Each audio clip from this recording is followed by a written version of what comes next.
बच्चों, आज हम बात करेंगे भारत के सबसे बड़े पहले विद्रोह की कहानी 1857 का विद्रोह।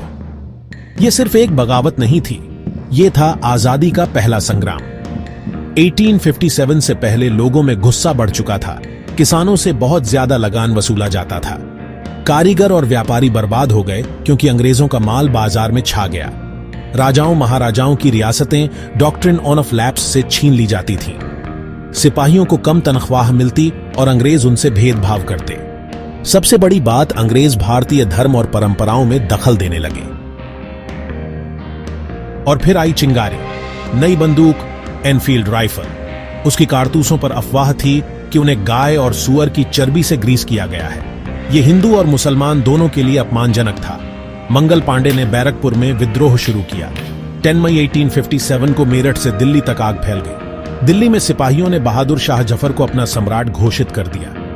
विद्रोह तेजी से पूरे उत्तर भारत में फैल गया। झांसी की रानी लक्ष्मीबाई ने तलवार उठाई और कहा, मैं अपनी झांसी नहीं दूंगी। कानपुर में नाना साहेब ने नेतृत्व किया। लखनऊ में बेगम हजरत महल ने मोर्चा संभाला। बिहार में 80 साल के बूढ़े कुंवर सिंह ने भी संघर्ष किया। इतना बड़ा विद्रोह होने के बावजूद यह सफल नहीं हो सका क्योंकि कोई एक नेता नहीं था जो पूरे भारत को जोड़ सके। दक्षिण भारत इसमें शामिल नहीं हुआ। अंग्रेजों के पास आधुनिक हथियार और पैसा था। कुछ राजा महाराजा अपनी गद्दी बचाने के लिए अंग्रेजों के साथ हो गए। 1859 तक अंग्रेजों ने विद्रोह को दबा दिया। परिणाम बहुत बड़े थे। ईस्ट इंडिया कंपनी का शासन समाप्त हो गया। भारत सीधे ब्रिटिश क्राउन यानी रानी विक्टोरिया के अधीन आ गया।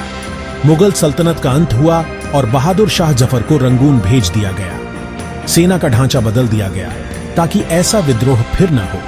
लेकिन सबसे महत्वपूर्ण, 1857 का विद्रोह भले ही हार गया, पर इसने आजादी की चिंगारी जला दी। चलो जल्दी से याद करें। कारण, लगान, व्यापार का नाश, रियासतों की जबरन नीति, धर्म में दखल, सिपाहियों का अपमान, चिंगारी कारतूस कांड, नेतृत्व रानी लक्ष्मीबाई, नाना साहेब, बेगम हजरत महल, कुंवर सिंह, हार के कारण एकता की कमी, हथियारों की कमी, अंग्रेजों की ताकत, परिणाम कंपनी राज समाप्त, ब्रिटिश क्राउन की शुरुआत, आजादी की चिंगारी।